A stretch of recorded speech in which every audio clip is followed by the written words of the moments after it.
দ্বিতীয় বংশাবলী, চতুর্থ অধ্যায়। এবার ব্রোঞ্জের একটি যজ্ঞবেদী তৈরি করা হলো। তা 20 হাত লম্বা, 20 হাত চওড়া আর 10 হাত উঁচু ছিল। তারপর ঢালাই করা ধাতু দিয়ে সাগর আধারটি তৈরি করা হলো। সেটি পুরোপুরি গোলাকার ছিল। তার এ কোণা থেকে ও কোণার দূরত্ব ছিল 10 হাত আর উচ্চতা ছিল 5 হাত। পরিধির মাপ ছিল 30 হাত। কানার নিচে বৃষের কারুণ নকশা বেষ্টনী ছিল। সাগর আধারটি ঘিরে প্রতি 1 হাত জায়গার মধ্যে 10টি করে বৃষের কারুণ নকশা ছিল। 2 সারি কারুণ নকশা ছিল। এগুলি আধারটির সঙ্গে ঢালাই করে দেওয়া হয়েছিল। আধারটি বসানো ছিল 12টি বৃষ মূর্তির পিঠের উপর। 3টি বৃষের মুখ ছিল উত্তর দিকে, 3টির মুখ ছিল পশ্চিম দিকে, 3টির মুখ ছিল দক্ষিণ দিকে আর 3টির মুখ ছিল পূর্ব দিকে। ওই সাগর আধারটি রাখা ছিল তাদের পিঠেরই উপর। প্রতিটি বৃষের পিছনের অংশটি ছিল কেন্দ্র অভিমুখী। আধারটির 4 আঙ্গুল পুরু ছিল আর কানার ওপরটা ছিল লিলি ফুলের আকারে গড়া কোনো পাত্রের কানারই মতো। এই সাগর আধারে 3000 বাত জল ধরত। এরপর 10টি জলাধার তৈরি করা হলো। শুদ্ধি প্রক্ষালন ক্রিয়ার জন্য সেগুলি 5টি রেখে দেওয়া হলো ডান পাশে আর 5টি বাঁ পাশে।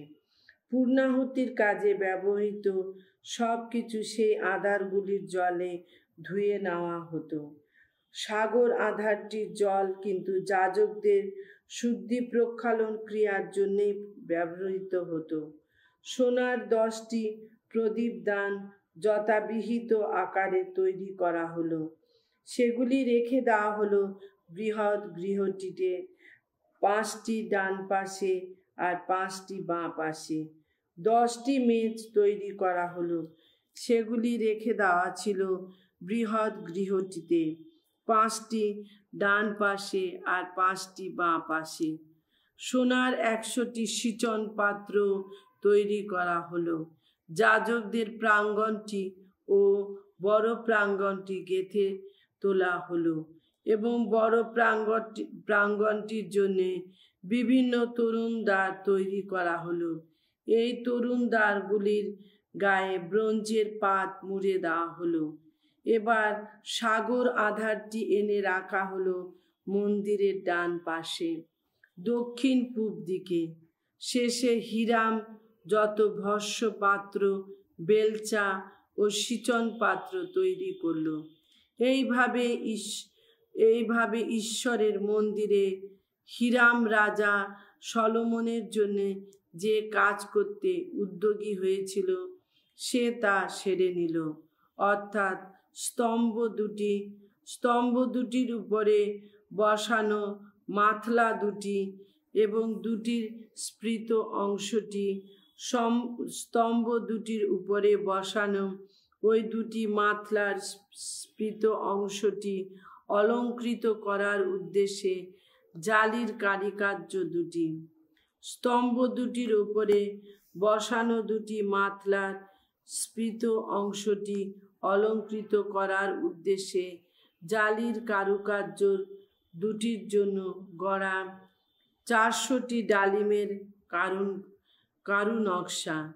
প্রতিটি জালির কারুকার্যের জন্য গড়া 2টি সারি করে ডালিমের কারু নকশা। হিরাম তৈরি করল 10টি জলাধার শকট এবং সেই শকটগুলির উপরে বসানো 10টি জলাধার, একটি মাত্র সাগর আধার আর সেই সাগর আধারের তলাকার 12টি বৃষ। সমস্ত ভস্যপাত্র, বেলচা ও সিঁচন পাত্র ও আনুষঙ্গিক অন্য সব জিনিস ভগবানের মন্দিরের কাজে ব্যবহার্য সেই সব জিনিস হিরাম আবি রাজা সলোমনের জন্য তৈরি করেছিল। সেই সব কিছু মাজা ঘষা ব্রোঞ্জ দিয়ে তৈরি ছিল। রাজা জর্ডন এলাকায় সুকত ও সেরাদার মাঝখানে অবস্থিত একটি জায়গা, সেখানকার এঁটেল মাটির যত সাঁচেই সেই সব কিছু ঢালাই করার ব্যবস্থা করেছিলেন। সলোমন ওই সব জিনিস প্রচুর সংখ্যায় তৈরি করেছিলেন। কেউ তো তখন ওই ব্যবহৃত ব্রোঞ্জের ওজন হিসাব রাখেনি। ঈশ্বরের মন্দিরে যে সমস্ত জিনিস থাকার কথা সলোমন তা সবই তৈরি করে নিলেন, অর্থাৎ সোনার বেদিটি, নৈবেদ্যে রুটি রাখার সেজগুলি, নিখাত সোনার তৈরি প্রদীপ দানগুলি এবং সেগুলির সমস্ত প্রদীপ। এই প্রদীপগুলির গর্ভগৃহটির সামনে যথাবিহিত জ্বালিয়ে রাখার কথা, আর সেই সঙ্গে যত ফুল, প্রদীপ ও চিমটে সবই ছিল পুরোপুরি খাঁটি সোনার তৈরি। সমস্ত ছুরিকা, সিচন পাত্র, হাতা আর অঙ্গারধানী সবই ছিল নিখাত সোনার তৈরি। তাছাড়া মন্দিরের প্রবেশদ্বারের পাল্লাগুলি, অর্থাৎ পরম পুণ্য স্থানটিতে যাবার জন্য ভিতরের দরজার পাল্লাগুলি এবং মন্দিরের বৃহৎ গৃহে যাবার জন্য সমস্ত দরজার পাল্লাগুলি সবই ছিল সোনার তৈরি। সলোমন ভগবানের মন্দিরের জন্য ওই যেসব কাজ সম্পন্ন করেছিলেন তা সবই যখন সমাপ্ত হলো, তখন তিনি তার পিতা দাউদের নিবেদিত সব কিছু সোনা, রূপা আর সব রকম জিনিসপত্র সব কিছুই সেখানে আনালেন। ওই সব কিছু তিনি ঈশ্বরের মন্দিরের কোষাগারেই রেখে দিলেন। এবার সলোমন ইসরায়েল জাতির প্রবীণদের, সমস্ত গোষ্ঠীর প্রধানদের এবং ইসরায়েলীয়দের পিতৃকুলগুলির নেতৃজনদের জেরুসালেমে সমবেত হওয়ার জন্য ডেকে পাঠালেন। তিনি চেয়েছিলেন ভগবানের সন্ধি মঞ্জুষাটি এবার দাউদ নগরী থেকে, অর্থাৎ সিয়ন থেকে পাহাড়ের উপরে নিয়ে যাওয়া হোক। তাই সপ্তম মাসের পর্বটির সময় ইসরায়েল জাতির সমস্ত লোকেরা রাজার কাছে সমবেত হলো। ইসরায়েলের সমস্ত প্রবীণেরা এসে উপস্থিত হলে লেবীয়রা মঞ্জুষাটি তুলে নিলেন। তারা মঞ্জুষাটি আর সেই সঙ্গে সাক্ষাতের শিবিরটি এবং শিবিরের যত পবিত্র জিনিসপত্র ছিল সব কিছু পাহাড়ের উপরে নিয়ে গেলেন। লেবীয় যাজকেরাই তাই সব কিছু পাহাড়ের উপরে নিয়ে গেলেন। রাজা সলোমন এবং তার আশেপাশে মঞ্জুষাটির সামনে সমবেত ইসরায়েল জনমণ্ডলীর সকলেই তখন এত মেষ ও বৃষ বলি দিল যে তার হিসাব রাখা বা তা গণনা করা সম্ভব ছিল না। যাজকেরা এবার ভগবানের সন্ধি মঞ্জুষাটি নিয়ে গিয়ে রাখলেন যথাস্থানে, অর্থাৎ মন্দিরের গর্ভগৃহে, পুণ্যস্থানে, পরম পুণ্যস্থানে, সেই খেরুব মূর্তি দুটির ডানাগুলির নিচে। খেরুব দুটি তো মঞ্জুষার ওই জায়গাটির উপর তাদের ডানাগুলি এমনভাবে মেলে দাঁড়িয়েছিল যে তারা যেন মঞ্জুষা ও বহন দণ্ড দুটি আচ্ছাদিত করে রেখেছে। বহন দণ্ড দুটি এতই লম্বা ছিল যে মঞ্জুষাটির দুপাশ থেকে বেরিয়ে আসা প্রান্ত ভাগ দুটি গর্ভগৃহটির সামনে থেকে দেখা যাচ্ছিল। অবশ্য মন্দিরের বাইরে থেকে কিছুই দেখা যাচ্ছিল না।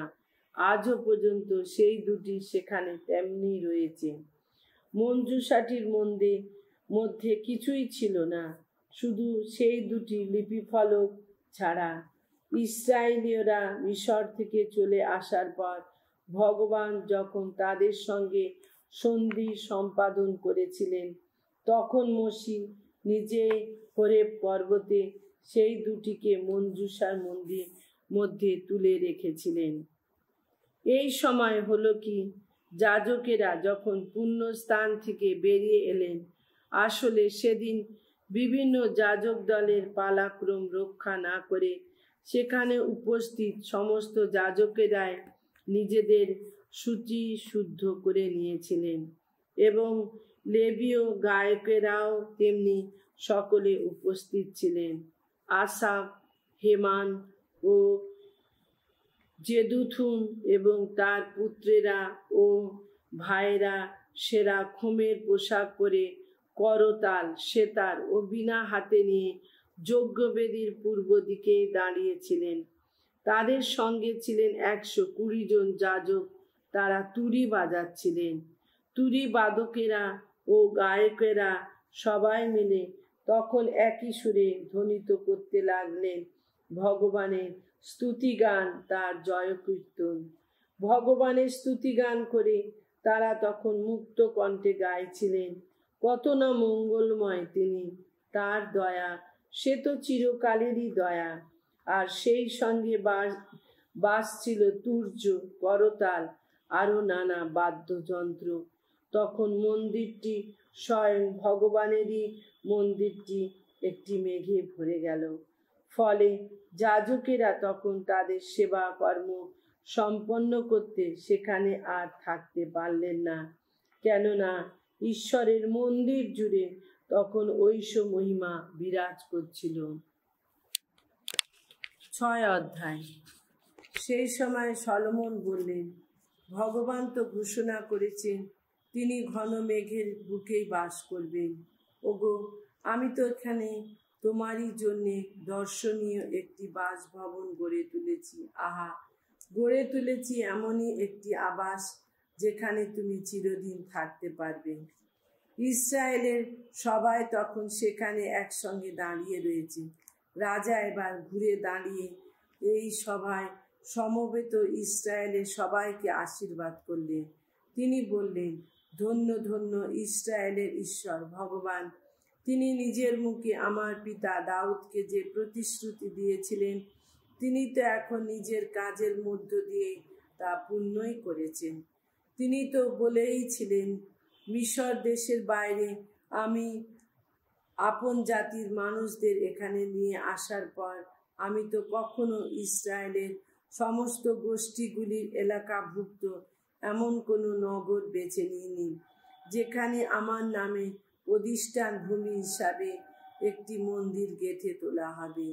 আমার আপন জাতি ইসরায়েলের শাসক রূপেও কাউকে বেছে নিইনি।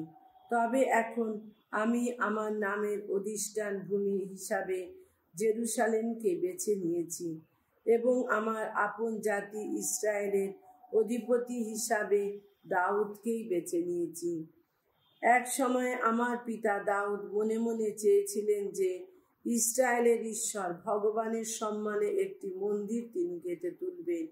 কিন্তু ভগবান আমার পিতা দাউদকে তখন বললেন, তুমি তো মনে মনে চাইছো আমার সম্মানে একটি মন্দির গেঁথে তুলবে। তোমার এই মনের ইচ্ছা অবশ্য ভালোই, কিন্তু তুমি নিজে আমার সম্মানে একটি মন্দির গেঁথে তুলতে পারবে না। বরং তোমার পুত্র, যে তোমার নিজেরই সন্তান, সেই আমার সম্মানে একটি মন্দির গেঁথে তুলবে। সত্যিই তো ভগবান সেই যে প্রতিশ্রুতি দিয়েছিলেন তিনি এখন তা রক্ষা করেছেন।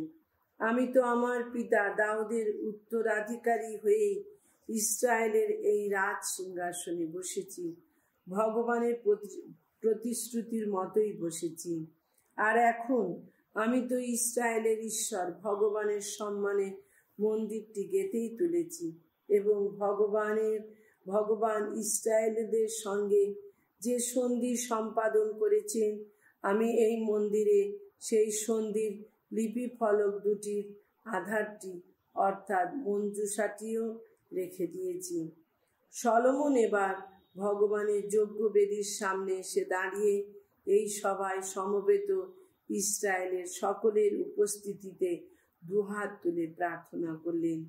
তিনি তো ব্রোঞ্জের একটি মঞ্চ তৈরি করিয়ে নিয়েছিলেন এবং প্রাঙ্গণের মাঝখানে তা বসিয়ে রাখার ব্যবস্থাও করেছিলেন। মঞ্চটি 5 হাত লম্বা, 5 হাত চওড়া ও 3 হাত উঁচু ছিল। সেই মঞ্চে উঠে তিনি এবার এই সভায় সমবেত ইসরায়েলের সকলের উপস্থিতিতে নত জানু হয়ে স্বর্গলোকের দিকে দুহাত তুলে এ কথা বললেন, হে ইসরায়েলের ঈশ্বর ভগবান, তোমার মতো দেবতা কোথাও আর নেই, স্বর্গলোকেও নেই, মর্তলোকেও নেই। তোমার যত সেবক যারা সম্পূর্ণ আন্তরিকভাবে তোমার কাছে কাছে থেকে জীবন যাপন করে, তুমি তো তোমার সম্পাদিত সেই সন্ধি পালন করে তাদের প্রতি নিত্য করুণায় দেখিয়ে থাকো। ওগো, তোমার সেবক আমার পিতা দাউদকে তুমি একদিন যে প্রতিশ্রুতি দিয়েছিলে তা তুমি রক্ষাই করেছ। আজ তেমনটি ঘটেছে। নিজের মুখে উচ্চারিত সেই প্রতিশ্রুতি তুমি তো নিজের কাজের মধ্য দিয়ে পূর্ণ করেছ। ওগো ইসরায়েলের ঈশ্বর ভগবান, সেই যে আরেকটি প্রতিশ্রুতি তুমি তোমার সেবক আমার পিতা দাউদকে দিয়েছিলে, ওগো তাও এখন রক্ষা করো।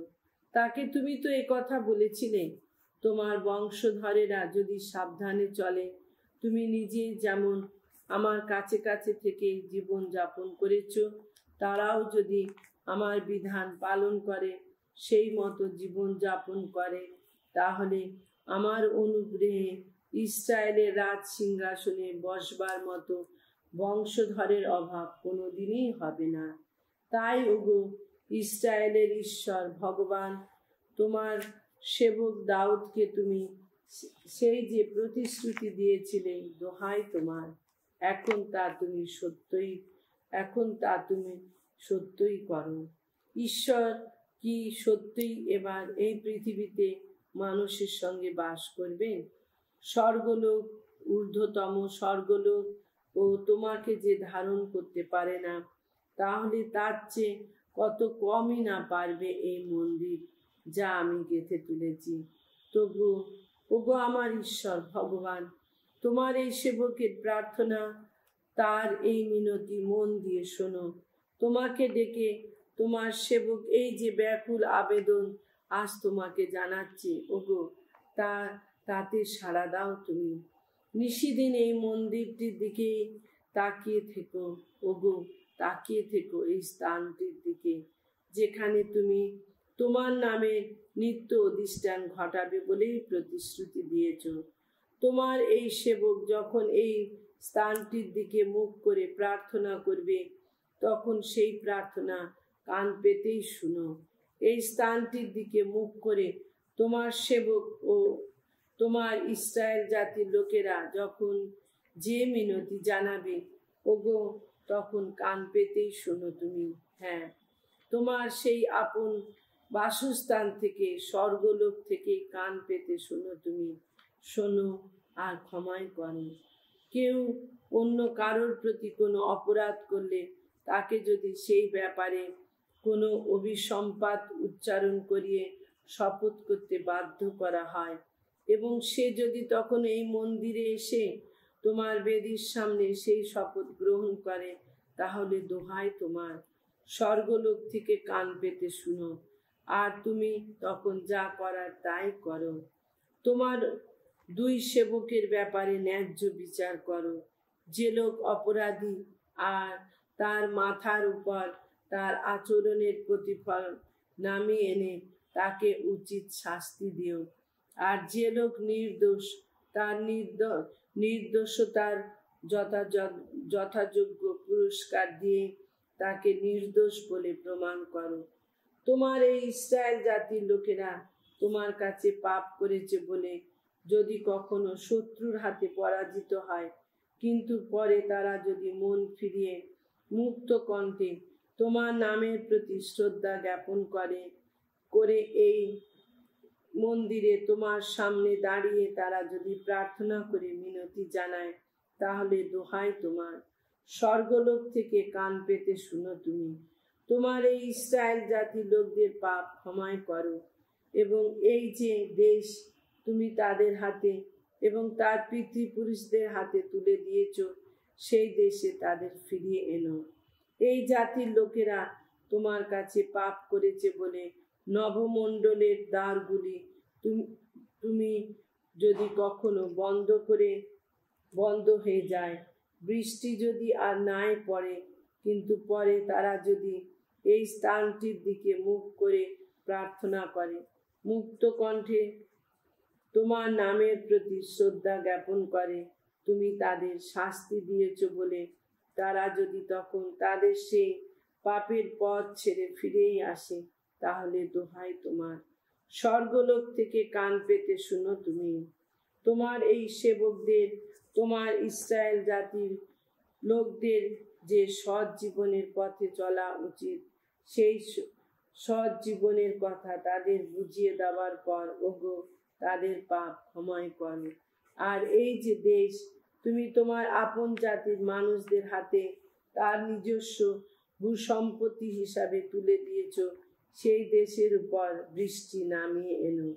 দেশে যদি কখনো দুর্ভিক্ষ দেখা দেয় কিংবা মহামারী দেখা দেয়, শস্যের শীষ শুকিয়ে গিয়ে যদি লাল বা কালো হয়ে যায়, যদি কখনো পঙ্গপাল বা শুঁয়োপোকার উৎপাত শুরু হয়, কিংবা কোনো শত্রু এসে যদি দেশের কোনো শহর অবরোধ করে, ওই বিপাক, ওই রোগ ব্যাধি যেমনই হোক না কেন, কিন্তু সেই সময় যদি তোমার এই আপন জাতি ইসরায়েলের সকল মানুষের মধ্যে কোনো একজন কখনো প্রার্থনা করে মিনতি জানায়, যার যা দুঃখ কষ্ট তারা তা তো জানাই আছে, সে যদি তখন এই মন্দিরের দিকে মুখ করে দুহাত বাড়িয়ে প্রার্থনা জানায়, তাহলে দোহাই তোমার, তোমার সেই আপন বাসস্থান থেকে স্বর্গলোক থেকে কান পেতে শুনো তুমি। ওগো তখন ক্ষমাই করো, যে যেমন আচরণ করেছে তার সঙ্গে সেই মতো আচরণ করো তুমি। তার অন্তরের কথা তোমার তো জানাই আছে, একমাত্র তুমিই তো মানুষের অন্তরের কথা জানো। তুমি এমনটি করলে এই যে দেশ তুমি আমাদের পিতৃপুরুষদের হাতে তুলে দিয়েছ, সেই দেশের মানুষরা যতদিন থাকবে ততদিন তারা তোমাকে সম্ভ্রম করে চলবে এবং তোমার দেখানো পথেই চলবে। কোনো বিদেশি তোমার এই আপন জাতি ইসরায়েলের মানুষ নয়, তেমনি কোনো মানুষ যদি কখনো তোমার সেই নাম মাহাত্ম্যের কথা, তোমার হাতের শক্তির কথা, সেই প্রসারিত বাহুর কথা শুনে সুদূর দেশ থেকে এখানে আসে, সে যদি তখন এই মন্দিরের দিকে মুখ করে প্রার্থনা করে, তাহলে দোহাই তোমার, তোমার সেই আপন বাসস্থান থেকে স্বর্গলোক থেকে কান পেতে শুনো তুমি। সেই বিদেশি যা কিছু পাওয়ার জন্য তোমাকে ডাকবে, তাকে সবই দিও তুমি। ওইভাবে পৃথিবীর সমস্ত জাতির মানুষেরা তোমার নামের প্রকৃত পরিচয় পাবে। তোমার আপন জাতির মানুষদের মতো তারাও তোমাকে সম্ভ্রম করে চলবে, আর এ কথাও জানতে পারবে যে আমি এই যে মন্দির গেঁথে তুলেছি তা তোমারই নামবাহী মন্দির।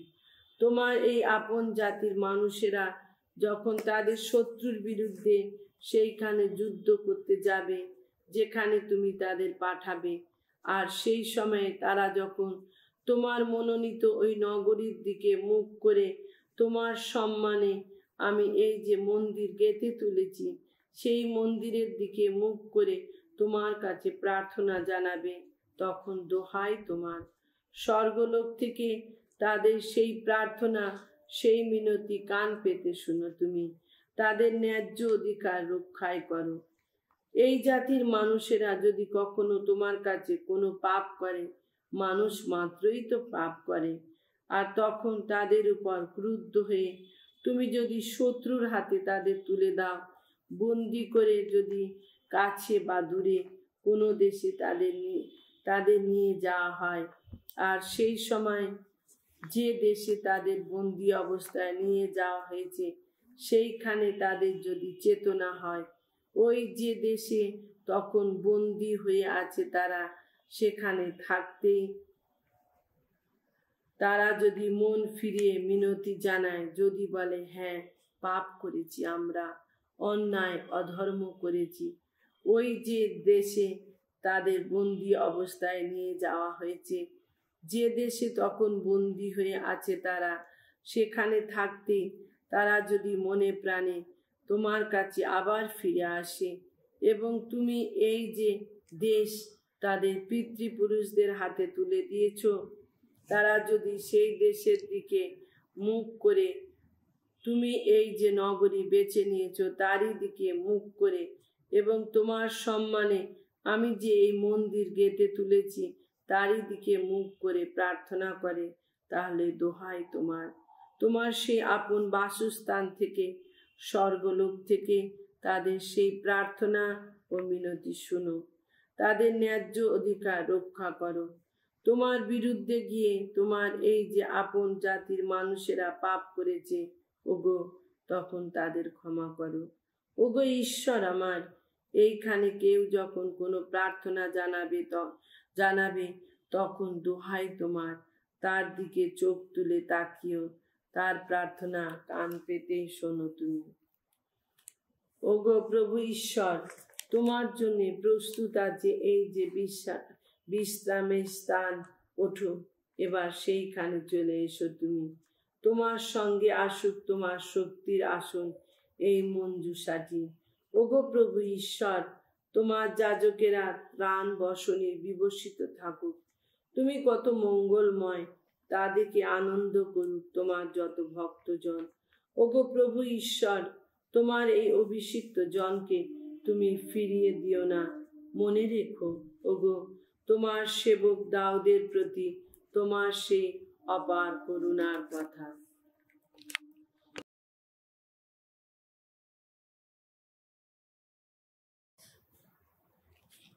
প্রবচন গ্রন্থ থেকে পাঠ, 17 অধ্যায় 16 থেকে 28 পদ। কোনো বোধবুদ্ধি নির্বোধের তো নেই, তাই প্রজ্ঞাকে পাঠনের অর্থ দিতে চেয়ে তার কী বা লাভ হয়? বন্ধুর প্রতি বন্ধুর ভালোবাসা থাকে সর্বদাই। দুর্দিনে পাশে দাঁড়াবে বলেই ভাইয়ের জন্ম হয়। সদ্বুদ্ধির অভাব আছে যার, সেই তো অন্যের হাতের তালুতে চাপড় মেরে অন্য কারো জন্যে কথা দিয়ে থাকে, সেই তো প্রতিবেশীর জামিনদার হয়। ঝগড়া করতে যে ভালোবাসে সে পাপ করতেই ভালোবাসে। যে সদরের দরজাটা গড়ে তোলে বিরাট মাপের, সে তো ধ্বংসকে আমন্ত্রণ জানায়। কুটিল মনের মানুষ সুখী হতে পারবে না কখনো। নষ্টামিতে ভরা যার কথা, সে তো দুঃখ পাবেই। নির্বোধ সন্তানের পিতাকে অনেক কষ্ট পেতে হয়। স্থূলস্থ ভাব সন্তানের পিতা কোনো আনন্দের মুখ দেখাতেই পায় না। মনের প্রফুল্লতা স্বাস্থ্যকর ওষুধের মতো। অন্তরের অবসাদ মানুষের শক্তি ক্রমে নিঃশেষিত করে। দুর্জন লুকিয়ে লুকিয়ে ঘুষ নেয়, সে বিচারের ধারাটিকে পাল্টে দিতে চায়। যার বোধবুদ্ধি আছে তার সামনে থাকে প্রজ্ঞার নিশানা। নির্বোধের দৃষ্টি কিন্তু পৃথিবীর শেষ প্রান্তে বৃথা ছুটে যায়। নির্বোধ সন্তানকে নিয়ে পিতাকে অতিষ্ঠ হতে হয়, জননীকে তিক্ত বিষাদ পেতে হয়। নির্দোষ কাউকে জরিমানা দিতে বাধ্য করা অবশ্যই সমীচীন নয়। কোনো মহৎ মানুষের গায়ে হাত তোলা সে তো অন্যায় কাজ। যে মানুষ মিতভাষী সে সৎজ্ঞানীও বটে। যে মানুষ ধীর স্থির হয় তার বোধবুদ্ধি আছেই। মূর্খ নীরব থাকলে তাকেও জ্ঞানী মনে হয়, সে মুখ বন্ধ রাখলে তাকেও বুদ্ধিমান বলে মনে হয়।